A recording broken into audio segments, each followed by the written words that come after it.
Okay, so we talked about formulas. Now we're going to talk about functions. We're going to introduce functions and define what they are. We're going to look at the components of the function, which is an argument.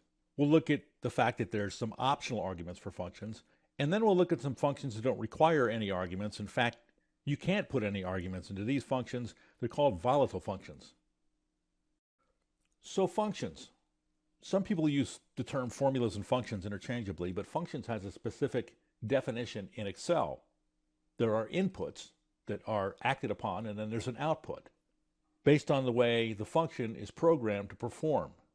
So the functions, you can find the functions in the Formula tab. Currently there are about 400 functions, and they're arranged into groups.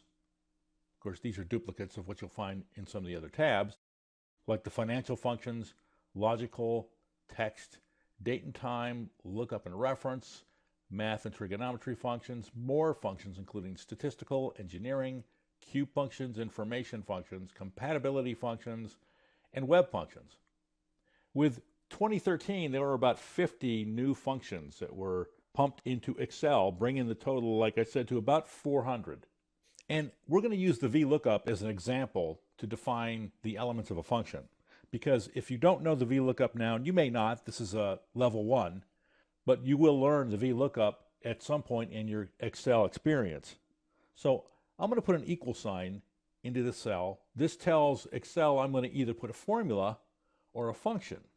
If I put a V into the cell, Excel will list for me all of the functions that begin with a V. And then I put an L, it'll list for me all the functions that begin with VL, which is only one, the VLOOKUP function. It then gives you a definition or a description of what this function is. It looks for a value in the leftmost column of a table and then returns a value in the same row from a column that you specify. By default, the table must be sorted in ascending order. Now, setting aside for the time being what the heck that means, I'm going to press Tab to load this function into the cell. And now I get a different set of information. I get these elements. The first one is bold, separated by commas. These are arguments.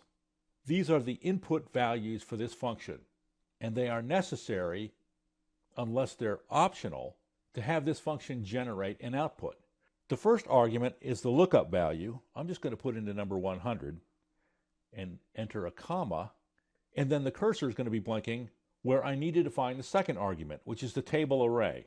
And I'm just going to select a region, because the table array is an area like that. And again, don't worry about the details of this. Comma, the column index number, I'm going to just input 5, comma, and now we are at an argument that is bracketed. That means that this argument is optional. You can define a value for this or not. If you don't define a value, generally speaking, there's going to be a default value that's assigned for you. So for the time being, I'm going to make the value true by tabbing true into the cell, closing the parentheses, because we have to close the function with the parentheses, just like we have to do the formula, and then enter. And of course, we're going to get an error because the definition that we provided the function with is a table array that doesn't have any values.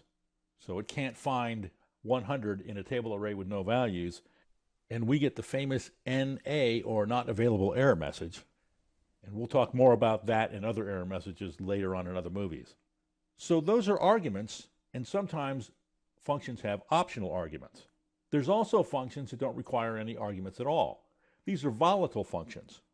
An example of a volatile function is now equal n, and again, all the functions that begin with n are listed for me. O, beginning with NOW, and there's only one, returns the current date and time formatted as a date and time. Tabbing that into the cell, closing the parentheses, Control Enter, I get the current date and time in military time. And why is it called a volatile function? Well, since it doesn't have any arguments, it is calculating on the basis of something other than the value of an argument that you're providing to it, because we're not doing that.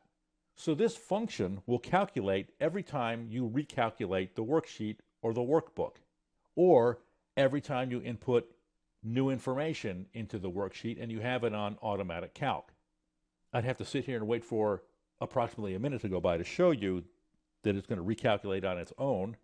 Trust me, it'll do that. I'm going to enter something into a cell and press enter, and there you go. So that's an introduction to functions. There are about 400 functions in the current version of Excel 2013. They can be found in the Formulas tab, but there are other ways to access the functions that we'll talk about in other movies. The components of the function, as we mentioned, were arguments. Sometimes the arguments are optional. You don't have to define a value. And some functions don't require any arguments at all, and these are volatile functions.